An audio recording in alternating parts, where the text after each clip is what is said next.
एक बार कबीर साहिब जी अपने गुरु रामानंद जी के साथ एक भंडारे में गए हुए थे। वहां पहले सत्संग हो रहा था, जिसमें बताया जा रहा था कि भगवान हो तो राम जैसे हो, जिन्होंने कभी ऊंच नीच नहीं देखी। भीलनी शूद्र के झूठे बेर भी भक्ति भाव से हंस हंस कर खाए।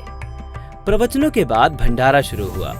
ब्राह्मणों ने पंडितों, साधु संतों और महंतों के लिए अलग से भंडारे की व्यवस्था कर रखी थी तथा अन्य साधारण लोगों के लिए अन्य भंडारे की व्यवस्था भी की थी।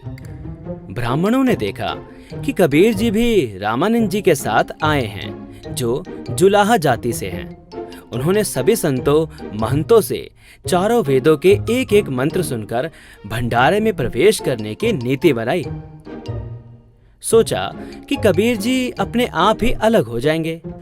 विद्वान माने जाने वाले सभी पंडित महंत मंत्र सुनाकर ब्राह्मणों वाले भंडारे में प्रवेश कर रहे थे। रामानंद जी के बाद कबीर साहब जी की बारी आनी थी। ब्राह्मणों ने कहा, कबीर जी, इस भंडारे में वे ही विद्वान भंडारा करेंगे जो चारों वेदों के एक एक मंत्र सुना देंगे। भाई, मैं तू अनपढ़ हूँ, मुझे कहाँ वेदों के मंत्र पढ़ने आते हैं। जहाँ भंडारा चल रहा था वहां से थोड़ी ही दूर पर एक भैंसा खड़ा था। कबीर साहब ने उस भैंसे को आवाज देकर बुलाया, अरे भैंसा राम, भाई जरा नजदीक तो आना। भैंसा दौड़कर भंडारे के सामने आ गया। कबीर साहब ने अपना हाथ भैंसे पर रखा और कहा कि भैंसा राम, इन्हें वेदों के मंत्र सुनाओ भाई। भैंसे ने चारों वेदों से एक एक मंत्र सुना दिए।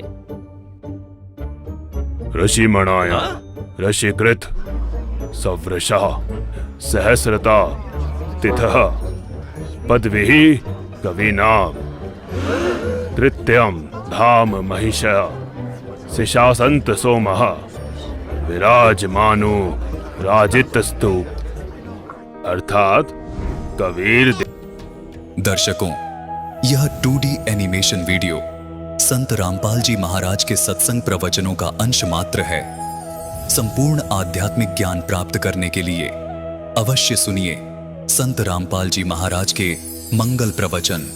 संत रामपाल जी महाराज के मंगल प्रवचन सुनने के लिए आज ही प्ले स्टोर से डाउनलोड करें संत रामपाल जी महाराज ऐप और सब्सक्राइब करें हमारा YouTube चैनल संत रामपाल जी महाराज।